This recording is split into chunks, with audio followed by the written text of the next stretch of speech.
So, bubuksan ko ulit. Yan, landahan. Idle yan, idle. So, lalakasan ko. Gado lang natin throttle. Forward ko lang. Ganda. So, kuha ko ng tissue para makikita nyo. Yan, makikita ko ng tissue guys.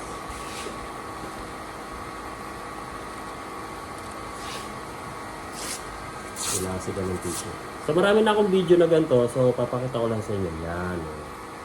Pag pinatay ko throttle, siyempre, wala tayong hangin sa likod. Patay ang ating makina. So, bubuksan ko. Push natin ang throttle. Idle. Lalakas. Full power. Yan, full power. So, sa harap, ganun din. Yan. Hinihigop niya natin tissue guys. So, hindi ko napapahigop para di masira ating engine. So, yan guys, 15,000. Meron tayo available dito sa Pilipinas. PM na kayo. Nag-ship kami kahit saan sa Pilipinas. Pero sa inyo po yung shipping fee. Okay? So, ang ganda nito guys. Pan-display. Ayan. For ano rin, kung gusto nyo. Kung gusto nyo mag-discuss about sa engine. So, ito, Trent 900 toy engine po. Toy engine. So, hindi po talaga siya yung scale model ng Trent 900. So, yung design niya, pang toy lang talaga. Okay?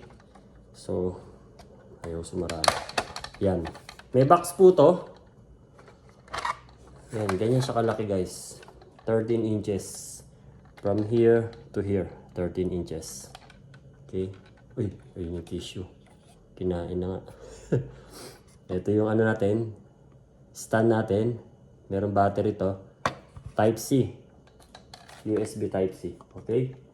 So yun guys, PM lang kayo kung gusto nyo bilhin to. Or kung gusto nyo mag-pre-order. Pag may bumili na nito, pwede naman kayo mag-pre-order. So next uwi natin, nakapag-uwi ulit ako nito.